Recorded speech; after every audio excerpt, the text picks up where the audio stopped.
Good morning and welcome to Palm Springs Life Market Watch. I'm Tally Fantini with Palm Springs Life. Today's topic is, will there be a surge in listings and how to prepare and participate?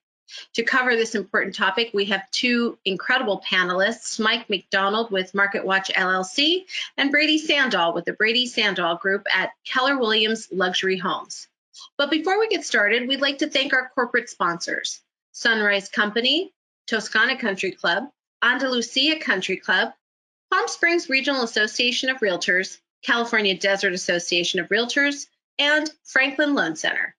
Without further ado, please watch two promotions from our corporate sponsors. Hi, I'm Julie Bloom with Sunrise Company. It's great to see Toscana and Andalusia, along with the entire desert, alive with activity. Our members are enjoying time together, playing golf, tennis, pickleball, spa, fitness, indoor and outdoor dining, and events. It has been an incredible year, and I'm pleased to share that we have 63 sales at Andalusia and 61 sales at Toscana. Of those 123 sales, 91 are new home sales. Our entire sales, design, and construction team are very busy with all the new construction activity. We are fortunate to have a great sales team in each community, and we encourage you to contact them to learn more. We have 41 remaining homes and home sites at Toscana Country Club, so bring your clients soon if they're interested in building a new home. We have 10 plans that range from 2,600 to over 4,500 square feet and start at $1.6 million. To learn more, visit ToscanaCC.com or stop by the Sales Center and Model Homes, open daily from 9 a.m. to 5 p.m. At Andalusia, we just released 7 new floor plans that feature modern exteriors. They have open floor plans with cornering pocket doors. We have 13 plans total that range from 2,300 to over 5,100 square feet and start at $975,000. To learn more about the plans at Andalusia, visit AndalusiaCC.com or stop by the Sales Center and Model Homes, open daily from 9 a.m. to 5 p.m. A big thank you to all the realtors who worked with our sales team. We have a great new home construction program for realtors who introduce new clients to our communities. Simply register your clients online and accompany them on their first visit to the communities. Thank you to the entire Market Watch team. These seminars are a great resource for the real estate community. Sunrise is proud to sponsor Market Watch, and we look forward to hosting back in person next year at Toscana. Enjoy the seminar. Good morning, Market Watch family, and welcome to Market Watch's first event in 2021. Yes, we all survived 2020. I hope you all finished 2020 on a high note and are looking forward to a fantastic 2021. I would like to share with you Franklin Loan Center's wristband motto for 2021. We do this every year, and we get these made, and we all get behind a certain word that can help get us through and inspire us through 2021. Last year's word was marathon pace, and boy, was that very prophetic, because last year was a marathon pace. But 2021 is definitely going to be a mind shift change, and we're going to get out of 2021 what we put into it. So I like to use the word extraordinary in this manner. If you take the word extra off of ordinary, then you're just ordinary. No one in life wants to be ordinary, but everyone wants to be extraordinary. So Franklin Loan Center is laser focused on making sure your lending experience isn't ordinary in 2021, but extraordinary. And I'm going to give you 5 reasons why we are committed to making sure that we will support you at the highest level in 2021. Number 1, we're going to go the extra mile for you.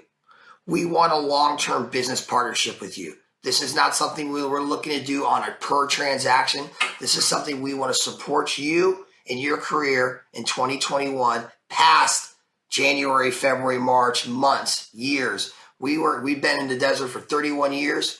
We've been very fortunate to have the support of Desert 31 years, so I'm thankful for that, and I want to encourage everyone to continue to reach out to Franklin Loan Center for any of your mortgage needs.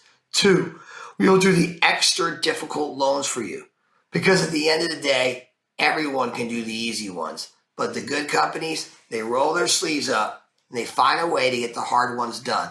Because that's what's important, not only for your business, for getting transactions closed, but that's what makes a difference for your borrowers and our clients as well.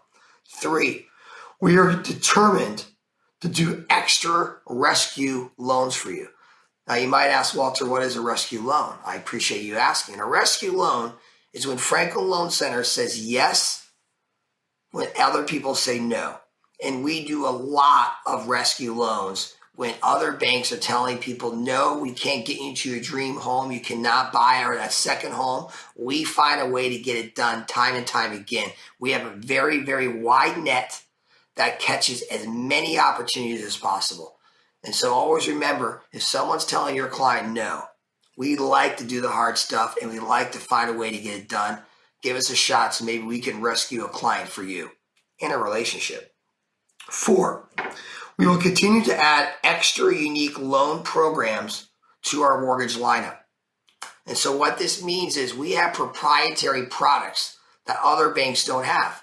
We have a jumbo portfolio product that we say yes when other big banks will say no. We have a non-QM product lineup, which allows us to use bank statement programs and get really aggressive when other banks will not as well. We have a proprietary bridge loan program. So there's many people who have money tied up in other properties and they like to buy something now, especially with tight inventory, so they don't lose the opportunity, but their money's tied up in another home. So we can give them a bridge loan to then use that money for a down payment on another home. So that could be a difference maker for you in 2021. And finally, we plan to be extra special to you and your clients in 2021 because you're worth it. And we want to make sure you feel the love and appreciation for Franklin Loan Center. You know, one of our core values at Franklin Loan Center is a lighthouse. And I feel like wherever Franklin Loan Center, the communities we serve, it's important for us to inspire and be positive and help the real estate community get through these challenging times, challenging days, challenging loans. And we will do our best to support you at the highest level in 2021. I can't wait to see. I know many of you had records in 2020. I'm hopeful we can help you to break those records in 2021 and have an amazing, successful year. So from all of my colleagues at Franklin Loan Center, we thank you from the bottom of our hearts for all the support that you have given us. And I want you to know we are here for you to make sure your 2021 is special. You're going to absolutely love today's presentation. It's fantastic information, and it will help your buyers and sellers' mindsets to be able to make decisions moving forward in 2021 during these hectic, crazy times. So on that note, God bless you all, and have a beautiful 2021 and a healthy and joyful one as well. From all of us at Franklin Loan Center, bye-bye. Those were great messages from Sunrise Company and Franklin Loan Center. Now we're going to go ahead and get started. We'll start with Mike McDonald with Market Watch LLC. Thank you, Tolly, and good morning, ladies and gentlemen. We have a presentation here that I think is very unique because we have a unique moment in time. This whole last year has been very different, and we've never experienced this before, a pandemic of this nature. But seldom do we have an opportunity, I think, to see something that's going to occur ahead of when it, in other words, a good, accurate forecast. I don't think anybody could see the sales surge that it started last year during the pandemic. That was completely unpredictable. But we think what's going to happen over the next 12 months or so is predictable. We want to show you the evidence behind it, and then also how to go about marketing into it. Because we think this is if the forecast is right, it's a tremendous opportunity for you to increase your business and your exposure, okay? So it's a two-part seminar. I'm going to be talking about the coming surge in new listings, okay? And then after I talk about the numbers and the reason behind why we think this, we're going to have Brady Sandahl discuss how to attract clients in an extreme seller's market. And we've never had a market with as extreme as this in the history of real estate. This is a very unusual situation brought about by unusual conditions. So let's get right into it. We have a lot of information to cover. By the way, I want you to approach this webinar as an instructional webinar. Sit back. You're not going to be sold anything. You're going to be educated and taught, hopefully to the degree that you feel convinced that the evidence is very convincing that this is going to occur. We want to show you the reasons behind it and the actual size of the listing wave we see coming. And to do that, just sit back and listen. I'll try to explain it as best I can. This slide tells everything, okay? It's the picture of inventory, okay? It's titled The Collapse of Valley Inventory. It's a picture of Valley inventory going back to April of 2016 up to April 1st, 2021. You can see, for example, here's April of 2016, there was 5,820 homes for sale. The following April in 2017, there was 4,724. Following April, 3,789. There was an overall downtrend in listings. There's no doubt about it. But finally, right in this last April, it was 742, an unbelievably low number by historical standards. Normally, it should have been about here, about 2,800, but it's a little over 2,000 under that. Now, why do we say it should be up here? I want you to note something. I want you to note the seasonal pattern that occurs in listings. Sales and listings have a seasonal pattern. You can see it easily here. Normally, listings reach a low in September, a local low, and then rise between September and let's say March 1st to April 1st of the year. Okay, it goes up and did the same thing in 2016, 17, 18, 19. But look at this. It didn't occur at all this year. It actually fell much lower, and it came all the way down to here, okay? So the question is, what caused this? From what we can tell, analyzing both sides of the equation, the buying and the selling, half of it was caused by higher than normal sales. We know through the pandemic, even though it was counterintuitive, it occurred, sales increased 20 to 30% over normal, okay? That was part of it. In other words, if you're selling off the inventory at a faster than normal rate, unless you replace it at an accelerating rate, inventory is going to come down. But that's not the full picture. The second half was we had fewer new listings to replace this lowering of inventory, which would have kept the inventory up. Primarily, we believe, because of COVID. We call it reluctance to list. This was an obvious factor. It is the idea that during the pandemic, someone who lives in a home, they're afraid of getting COVID. They're not going to, they might want to sell. You see, these are people who wanted to sell last year, but didn't sell. They didn't feel comfortable opening their house up for public traffic, okay?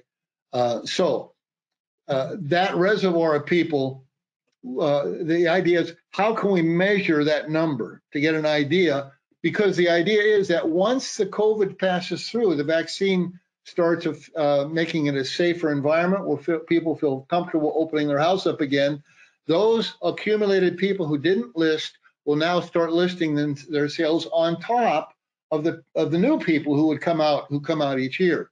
So it's the combination of those two factors. It's about 50-50 in each. Now, I want to show you how one would go about this. And this is where I want to educate you with something brand new. We had to develop a new idea to really analyze this, and we call it how to determine the effect of COVID on listings, okay? To do it, we had to introduce a new idea, introducing a region's NLR. What is a region's NLR? NLR stands for the natural listing rate. Upon research, we found out that any region, say LA County, Coachella Valley, Temecula, San Bernardino area, has what one would call a natural listing rate. It's a statistical thing. We won't get into why it happens at this point. It just happens. In other words, when you have a population like in the Coachella Valley, around 400,000 people, add to that people who own second homes and people who own homes to rent, it just is a statistical fact that a certain percentage of those people each year decide to list their home. The reason will always be different, but the number that comes out to list is pretty much constant. If it wasn't, we couldn't do this. because the variation, we wouldn't know if the variation was due to COVID or just the random variation. But if we have a normal listing number that comes out each year and COVID drove it below that number, then we can pretty much ascertain that that drop in below the normal is COVID driven, was the COVID reluctance to list. Now, from our studies of various regions, we found out that the natural listing rate, the number of new homes listed per year, okay, is relatively the same year to year in any given region. As a matter of fact, when you think about it, the real estate industry relies on both the size and the consistency of a region's NLR. Your office that you work out of is based on the fact that a certain percentage of the people who decide to list that year are going to come to you and you're going to become the listing agent. The entire business is predicated on that. And I think history has shown that that's pretty much true. Now, how much did COVID disrupt the Valley's NLR in 2020? That's the question. And I'm going to show you this in a schematic way so you can visually understand it. Let's assume each year there's a natural number of people who list their homes. We call that the NLR. That's a flat line. Each year it's going to be about the same. It isn't, but the average is, it's pretty consistently around a number. So let's just draw that as a straight line here. Some last year during the COVID period, we would assume that it would be below normal due to this reluctance to list. So there would be this drop off below the natural listing rate that once the vaccine bit would now surge up above the natural listing rate as the people who refrained from listing during the COVID period come onto the market, adding to the number of natural people who would list in the new year going forward. So it's trying to figure out this that became our business. Okay, Market Watch got involved in this, and we want to show you how we went about that to give you confidence, I think, that this is going to occur so you can position yourself to possibly profit from it, okay? Now, let me show you how we went about that. This next slide, I'm going to spend some time on it because it might look complicated, okay? It really isn't. But I want to show you here the this table, okay? I'm going to spend about 10 minutes on this table so you fully understand it, because this concept will be applied to a couple of other tables, and I won't have to explain all those other tables if you get this basic idea. I want you to understand this fundamental idea. How do you determine the NLR? Well, you go back and you look at the numbers, okay? We went back 5 years, and I looked at 4 regions. 3 of them are just for your edification, and the last one is the Coachella Valley, which is the one we're interested in. But I wanted to show you 3 other regions to show you the concept applies to those regions too, and the regularity of the NLR. How it does vary a little bit, but not that much, and the COVID reduction during that last year, and the total amount of the reduction because it occurred in all the regions, okay? So let's take a look at this. LA County, 2015, there were 90,150 new listings that came out. 2016, 89,040, 85,537, 88,277, 84,220. Average, the NLR really for LA County, you could say, is 87,445. On average, each year, LA County will produce 87,445 new listings each year, okay? That's the average. Now, over here, we had to pick a 12-month period of time that represented the COVID period. For that, we picked March of 2020 to March of 2021. Actually, it's March 10th, 2020 to March 9th, 2021, okay? So that period of time in LA County, only 80,181 new listings came on board. So we had the COVID reduction below norm of around 7,264, a reduction of about 8.3%. Orange County, the same number, same situation here, reduction of 2,853, 7.4%. These are about the same. San Diego County had a larger reduction of about 13% below average. Normally it's 47,325, only had 41,187. Now, to the region of interest, which is Coachella Valley here, okay? Now look at the consistency of the valley. 15,893 in 2015, that's new listings, 16,030, 15,028, 14,814, 15,075. You can see the consistency. It's not all over the place. It's rather a flat number, average being 15,368. So that is really the natural listing rate of new homes that come on, or not new homes, homes that come on the market to be sold each year in the Valley, 15,368. Now, on average, we only have about 10,000 to 10,500 sales. So there's normally, of the listings, only about 70% are sold. The other ones either expire or are canceled or carry over in the next year. Now, of this, and this is the average, the COVID period in the Coachella Valley, we only had 13,248 during that 12-month period of COVID, reduction of 2,120. That's almost 14% reduction, okay? So schematically, we have this. The NLR is 15,368. That's this number here. Last year, during the COVID period, it dropped down to 13,248. We can expect a reversal of that as we go forward. The 2,120 will now add to the normal 15,368, producing a total number of new listings coming out in that 12-month period of 17,488. Now, that's not the surge. The surge is this. This is the total. Some of this is just the natural NLR.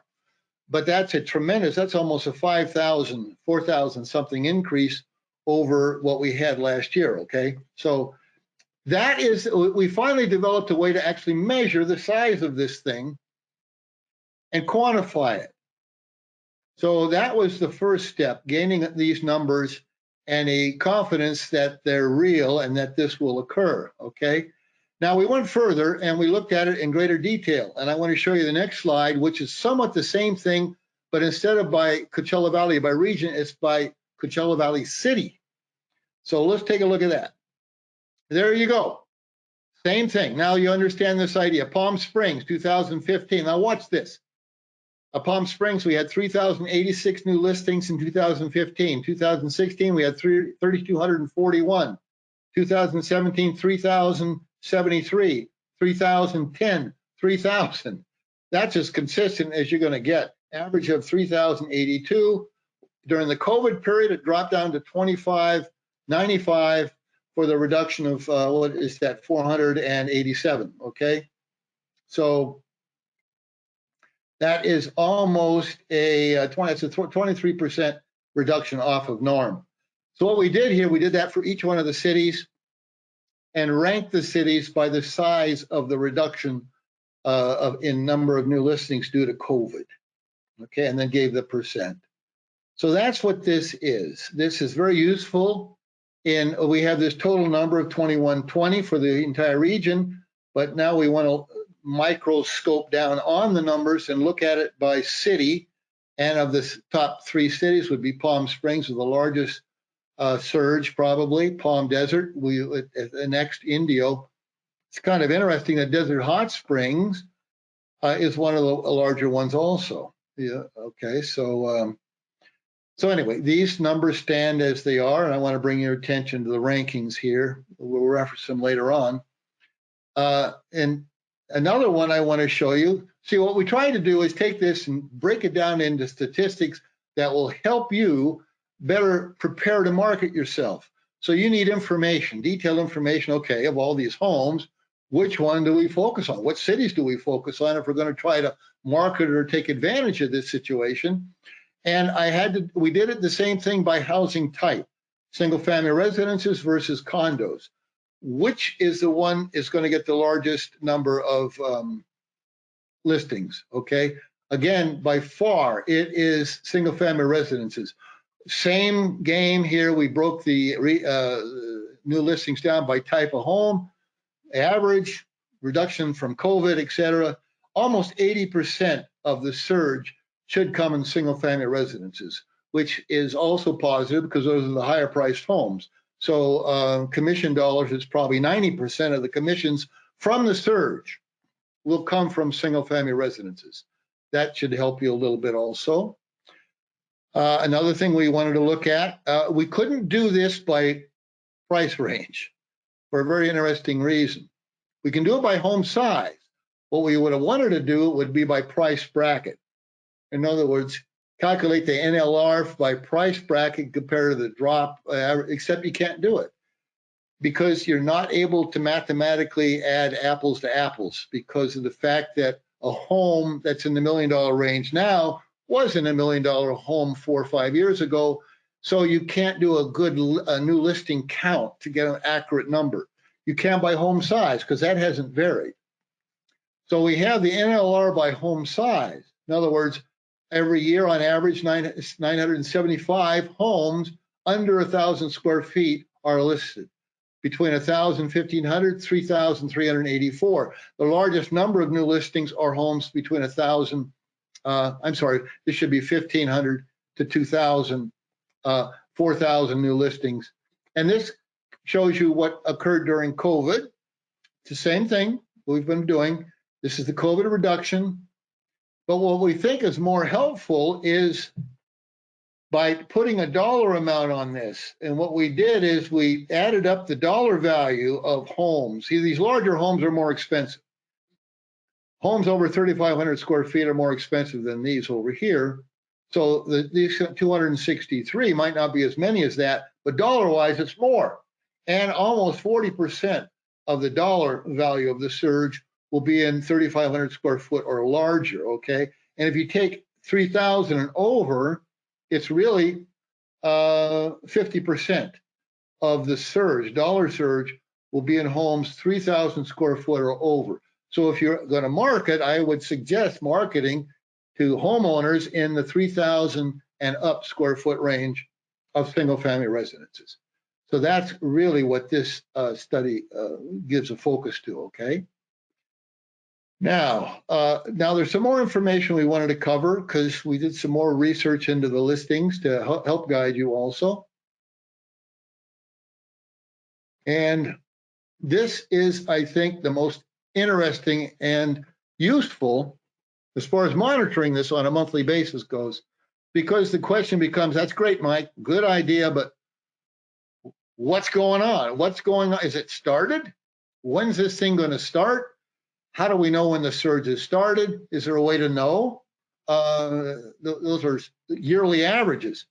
Well, we came up with a way we think is a very reliable way to actually monitor this surge on a monthly basis. And we want to show you how we went about that, okay? Now, this red line, let's just focus on that a minute, represents, now we got months down here, January to December, okay? So if you took the 15,380 new listings a year, divided it by 12, you would expect on average that being 1,280 new listings a month for 12 months. That's the 15,380.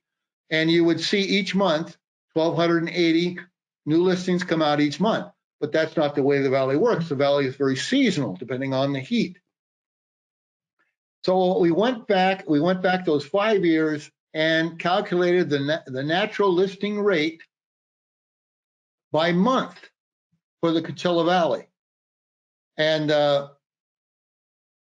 well, this is the result, okay? You can see the top month on average in January for the last 5 years, before COVID, we averaged 1,681 new listings a month in January, okay? That was the top month. February was 1,404. Notice it falls off during the summer, as you would expect. The lowest month, though, is not the summer, it's actually December, because I'm sure of the holiday, Christmas time. And then it springs right back, because December goes around to the other side of January. So it drops off from, well, actually, October is the second biggest, November, the third, December is the lowest, it jumps back to January. So that shows the seasonal characteristics of it. Now, how do we use this? Well, what we did is we're going to look at this on a monthly basis to see what current listings are, new listings are each month.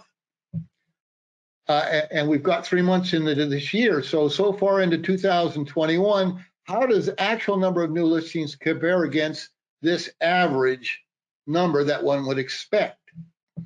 Here, let me show you. In January, February, March, we got 3 months this year. January this year, COVID was rampant. The vaccine wasn't out. Of course, there was a huge drop off in listings below the average. Normally, we would expect a normal January 1681. We only had 1169. See, this is keeping that inventory low because the replacement inventory is not there. Okay. Following month was also low. The COVID the vaccine had not taken effect yet, really, or been much implemented.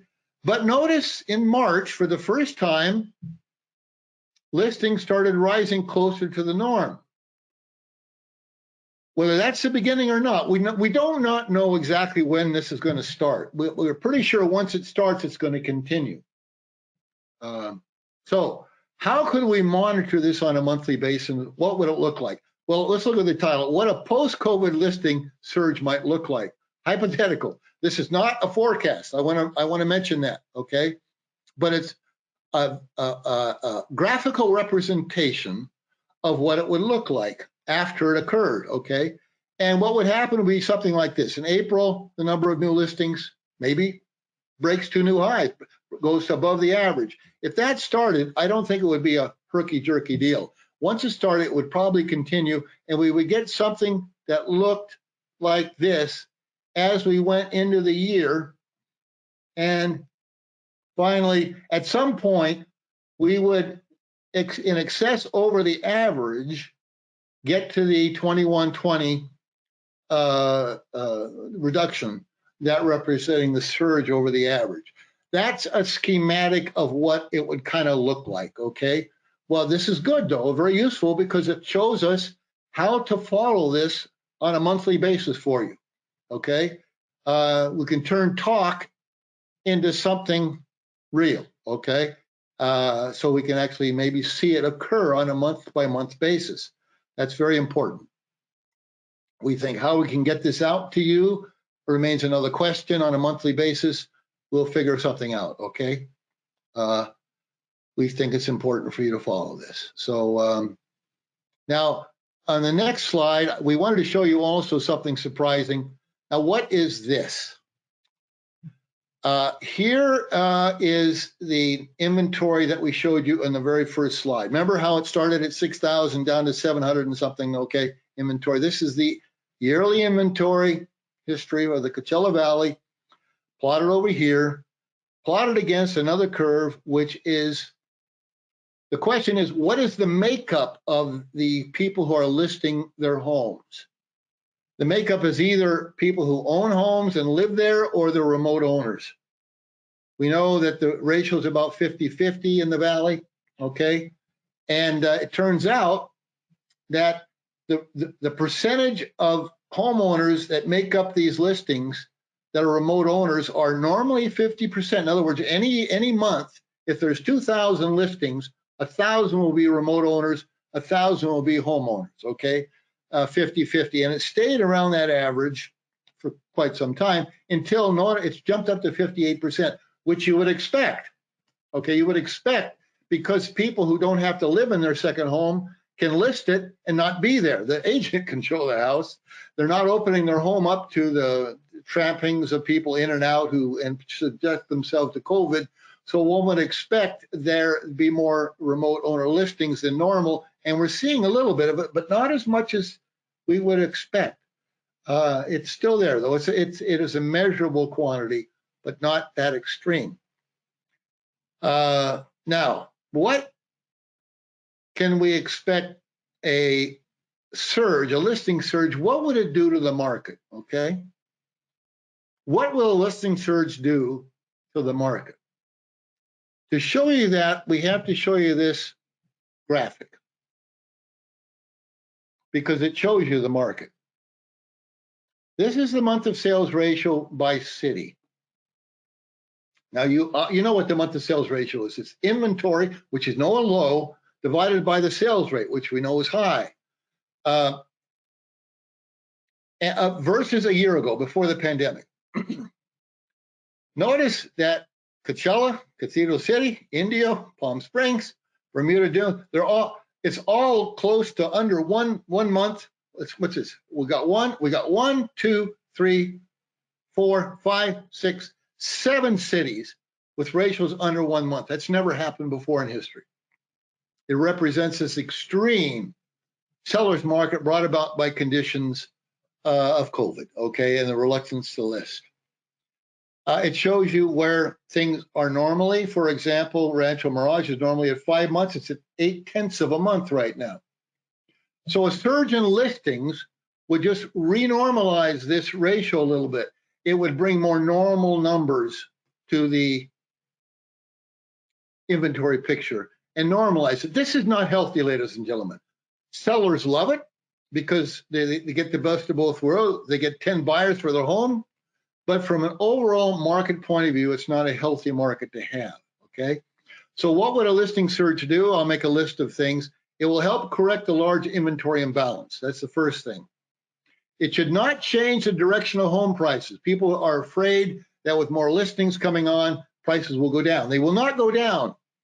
They might slow down a little bit or stop, but they will not go down because just normalizing this to more normal levels was still a positive. In other words, these ratios before last year were still positive for further price increases. So bringing them back to normal is not a threat to prices. Market should remain a seller's market, with just more choices for buyers, which should increase sales also. Okay, the chicken or the egg? This is the question we couldn't figure out. With low inventory everywhere, not just in the valley, but everywhere. Los Angeles, Orange County, San Diego County, Riverside area, Temecula area, other states, et cetera, et cetera. If one wants to sell a home, they think, okay, we're going to sell. We got to move. Wait a minute, we can't move there, wherever they're going to move to, because there's no homes to buy. So we can't list our home until more. So the chicken, how is this log jam going to release? We're not exactly sure. Our experience has taught us it will release and then go forward. I think that's a greater worry than will actually occur. People will probably sell their home, take the high prices, rent somewhere, find a place to stay with friends or rent until the other market loosens up too and they find the available inventory to purchase the home they're looking for, okay? So that's not a major problem. What about the current high sales rate? Even we think ultimately the sales rate will not stay at the high levels we had last year, but will abate somewhat. Doesn't matter. It still will be high enough to absorb this inventory, should not cause any trouble, okay? Now, we want to give you a summary of the presentation, my presentation at least. We expect a 13%, a 2,120 additional new listings above the Coachella Valley average of 15,386 units a year, okay? 82% of these should be new listings of single-family residences.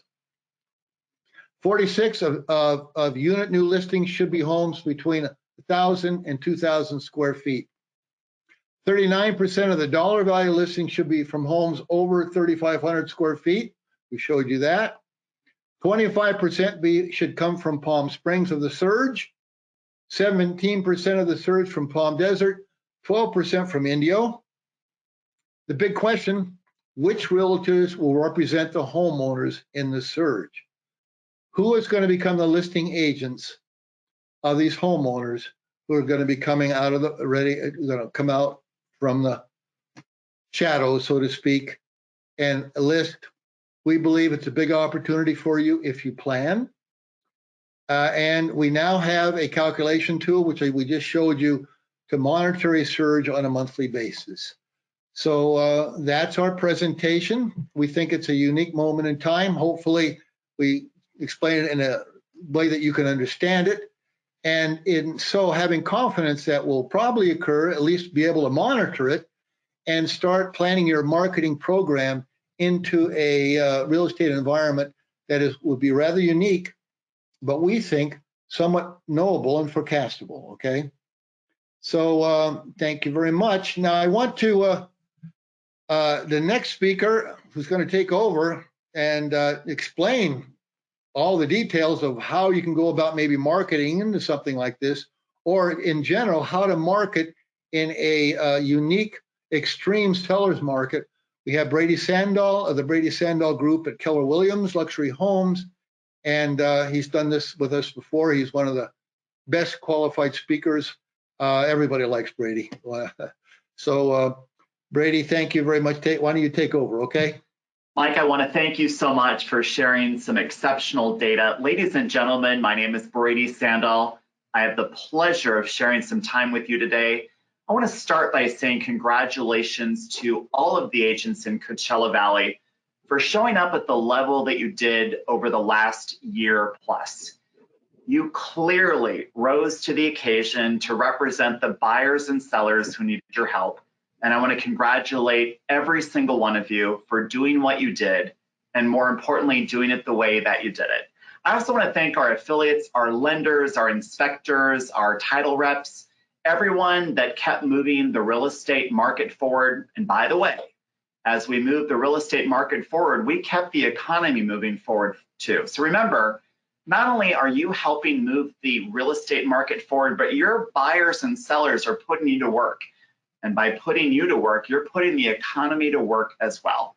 And so for that note, I want to congratulate you.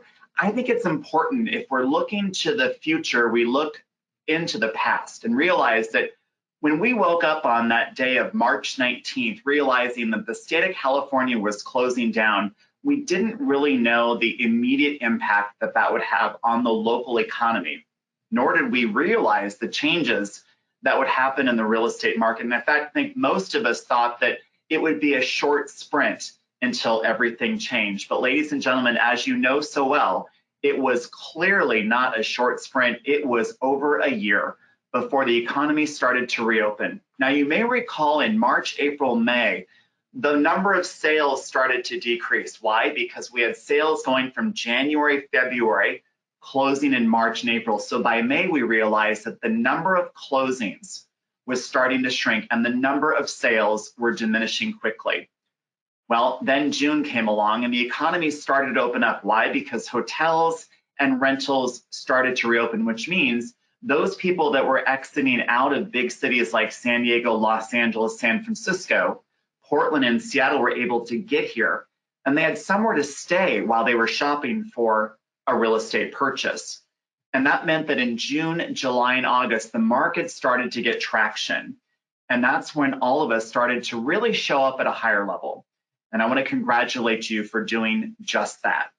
Now realize, as buyers started to exit out of those cities, we had a second set of buyers buying. Those were buyers that were going to make the decision to move. They weren't exiting out of their cities. They were strategically positioning themselves in what we now called a co-primary market. So they were going from urban markets to suburban second home, and potentially second home to rural markets. We saw that happening in June, July, and August. Well, about that same time, we started to see interest rates drop. And that meant that we had something going on in the economy that we had not seen before. And ladies and gentlemen, I think it's important, no pun intended, to zoom out and realize that we have a population sitting on more wealth and savings than they've ever seen. And they realized that they could park that money in real estate, and they had something concrete to go to. And that means they had something to move their families to, something that they could rely on, that they could control. They were contracting into real estate. But we also saw people that wanted access to affordable money get affordable money. Interest rates were dropping from 4 into the 3s, 3s into the 2s. And if we zoom back once again, we'll realize that a good portion of the people that got mortgages between 2010 and 2020, well, they were getting those mortgages north of 4.5% or 5%. Today, or back then, in that June, July, August timeframe, they could get mortgages far below that, which means they could go buy a larger house, and it really wouldn't impact their monthly payment. You also had investors realizing that they could come into Coachella Valley and buy things that they would turn into short-term rentals. Why? Because they saw so many people spending money on short-term rental properties. So those investors started to come in, which means you have 3 major demographics buying. Number 1, the people that had money that wanted to make a move. Number 2, the people that wanted access to affordable money, they could make the move. And third, the investors who wanted that short-term rental income return, they were making the move. And what happened is what Mike just demonstrated. The amount of inventory that typically bounces back did not bounce back. It kept getting lower and lower and lower. And you know, because you're a smart agent, that when inventory gets lower, well, there's less supply. Basic economics are in play. Lower supply, higher demand, prices go up. And ladies and gentlemen, we started to see that in November, December, January, February, March, and now April. What? We don't have just one buyer buying. We have multiple buyers buying. In fact, we have floor prices, and then we have ceiling prices. In fact, for the first time that I can remember, we have sale prices, average sale prices, selling above average list prices, which means what the consumers see on the favorite app, whether it's a Keller Williams app or a Sotheby's app or a Coldwell Banker app or Zillow or Redfin or Trulia, those are the list prices. Well, you know that. These are now the starting prices. It's no longer of how much can I get off the list price, is how much higher do I need to go? And that was a shift that we all had to get ready on. We also had to realize that as agents in outlying markets could not put deals together in their markets, they started to represent their buyers in our market, which means we in Coachella Valley real estate had to get ready for working with agents that have never sold real estate in the desert before. And while we don't necessarily like that, we needed to welcome it, and I think we did. Why? Because we're the place, the valley with great people, and great people stick together. Do you realize that we're the real estate market which congratulates each other on our successes? We celebrate each other's wins. Why? Because we all chosen to be here. And when you choose to be here, you have a different vantage point, one of contribution, one of care. And for that reason, I once again want to say congratulations on your success. But remember this market is not always going to be as strong. We won't always have multiple offers coming in minutes after we've launched a listing. And here's what's going to happen next. Buyers will become tired of overpaying, and they're going to start to pull back. And as the buyers pull back, they're going to pull back either because they're tired of overpaying, they're tired of losing out, they're tired of not finding the inventory, or candidly, the agents in the market may be tired of showing up to help them. Rejection's hard. I know, I get it. But remember that those buyers are going to eventually pull back. There will be buyer fatigue that kicks in. And when the sellers realize that they're getting one offer and not 10, or they're getting prices, offers below the list and not above, well, you can anticipate that those sellers will probably react. Why? Because ladies and gentlemen, realize that buyers understand the real estate change first, agents second, and sellers are often third, meaning that sellers are the last to realize the market's changed. They only realize it because it lands on the headlines of media, and sometimes those headlines are printed on news reporting from the past. So as looking at the market, that's what's coming next, pay attention to a couple things. Number one, the leading indicators, not the lagging, the leading. Leading would be things like how many calls are coming in from buyers?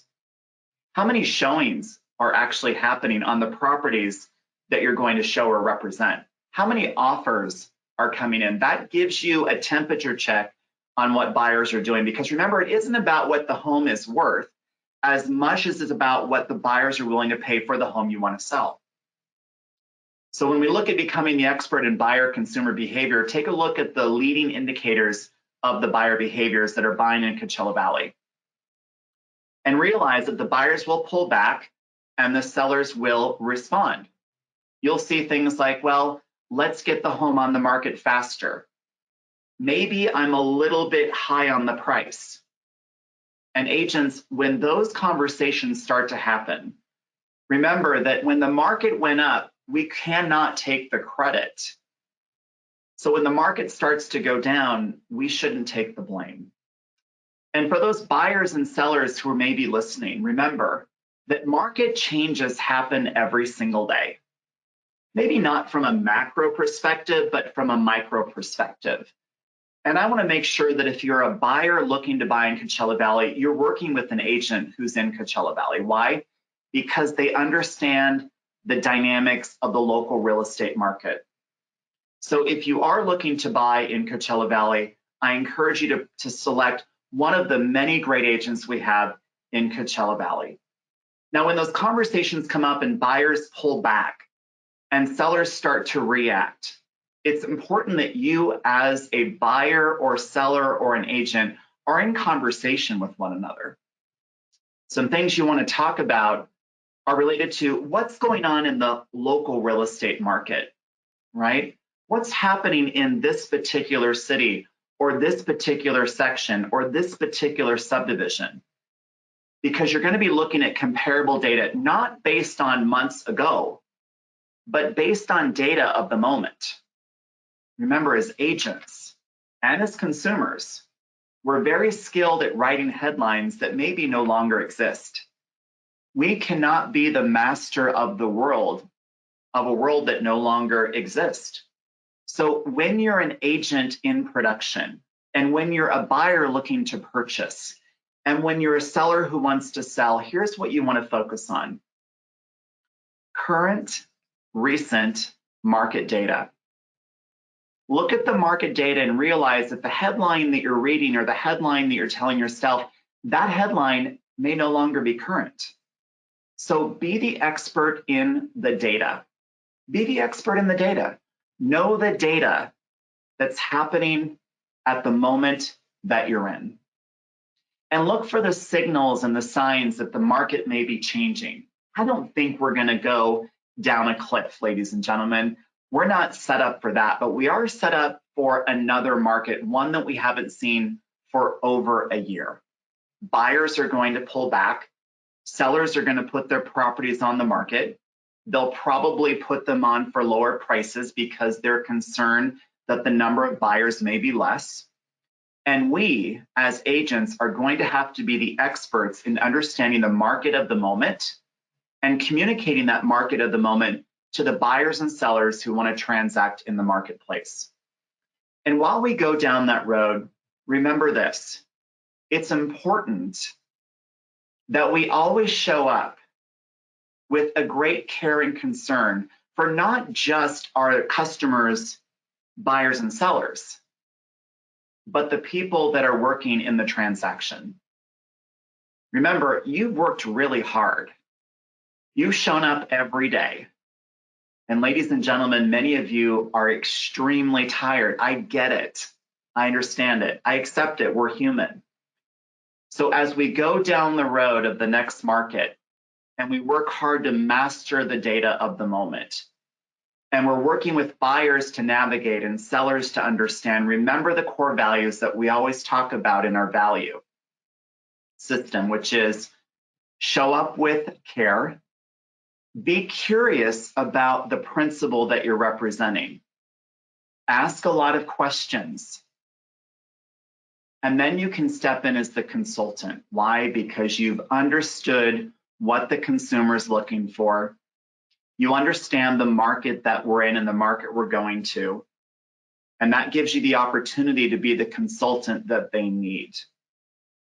And remember that as we go down this road, right, it isn't necessarily about showing up or showing off. It's showing up for the customers that need you. And so as we wrap up this part of the segment and we go into Q&A, I just want to say one more time how proud I am of all of us. How proud I am for the way that our Valley has worked together. How proud I am for what we've done and more importantly, how we've done it. And as you know, if there's anything that I can do for you, I'm all in for that conversation. Because my personal mission is make sure that I'm building up the lives of people around me. And on this final note, let's remember this, that when we're in real estate, yes, we are definitely representing people and properties. And we're also building up the futures of those around us. The future life of a buyer, the future life of a seller, the future life of the agents, title reps, lenders, affiliates. We're building futures. So I encourage all of us to be working together to build up a great future for everyone who chooses to be part of what we call Coachella Valley. Thanks for your time today. It's been my pleasure. I'm proud of you. Keep working together. and we'll build a fantastic future together. Thank you, Brady, and thank you, Mike. That was a fantastic presentation and so helpful for everyone, I'm sure. We're going to go ahead and go into our question and answer portion of today, and we'll start with you, Brady. The first question is, where are most new desert homeowners coming from? Well, I think it's important that desert homeowners are primarily still coming from the great state of California, right? They may be making a change within Coachella Valley, or they're moving in from or enjoying the valley from another market like San Francisco, Los Angeles, Orange County, San Diego. And as we continue going into the desert months, I think that drive-in traffic will continue to rise and be very, very strong. That's great to know. Mike, this question's for you. I have a buyer who thinks once everyone is vaccinated and we get back to normal, prices will go down. Your thoughts? No, I don't believe so. As a matter of fact, I somewhat covered that in the presentation. We're so low on inventory, even if there's an inventory growth and even if prices slow down a little bit, buyers are still ahead of sellers and prices should continue up. So at this time, I see no risk to home prices at all at this time. Thank you. This is an interesting question. Would love to get both of your takes on this. Are there more full-time residents buying properties or second home / investors now compared to pre-pandemic? I'd be happy to comment on that. I think it's important to look at the individual cities in the valley. For example, Palm Springs still allows short-term rentals to occur. Other cities no longer allow that to happen. So you have a different population purchasing in Palm Springs. For example, if you have a single family home not in an HOA, you're going to have a wider buyer pool than if you have a condo in an HOA, right? So I think it's important to look at the specific city in each valley. The second thing I'd say is that people are not necessarily thinking about a relocation. They're now using the phrase of co-primary, where they're going to spend 50% of their time in Coachella Valley and 50% of the time in their other co-primary home. And then, of course, we're getting ready for people who are going to spend their vacations in the valley. I think that particular demographic is going to show up in Q3 as the weather prepares to get bad in the Pacific Northwest and our Canadian friends can come across the border and return more easily. I think we'll see them repurchasing at a higher level here in the valley. Wow, that's interesting. Let me add on that. Statistically, we have, as I showed in the presentation, we have the statistics on what percent of the people who are listing their homes are remote versus owner occupied. We don't yet have the data on the buyers. That comes later on once they register their name and their mailing address with the Riverside County. Then we can find out more about the buyers. So we know more about the sellers at this time, not so much about the buyers. I would say by July or August, we'll be able to present more accurate statistics on the buyer side at this time. And Mike, this one's for you. Do you see any problem from rising mortgage rates? No, not at this time. There is no indication, and the Federal Reserve is in control of mortgage rates and long-term interest rates through various qualitative easing programs. Don't see a problem yet. They have stated that they intend to keep interest rates low for at least another year until unemployment is down to no more normal levels. This has been a tremendous blow to our economy, and they are dedicated to keeping rates low. Even if there's some inflation, I think you're going to see rates low. So we see no problem coming from that sector at this time. Thank you. Great. That wraps up our question and answer portion of today. I'd like to thank our two speakers, Brady Sandahl with the Brady Sandahl Group at Keller Williams Luxury Homes and Mike McDonald with Market Watch LLC. Of course, we'd like to thank our sponsors, Sunrise Company, Toscana Country Club, Andalusia Country Club, Franklin Loan Center, Palm Springs Regional Association of Realtors, and California Desert Association of Realtors. It's been our pleasure to bring you Market Watch this spring, and we'll be back in the summer on July 27th. Please look out for those informational email blasts. Thank you both so much. Fantastic job, and we look forward to seeing you next time. Thank you, Charlie. Thank you. Bye-bye.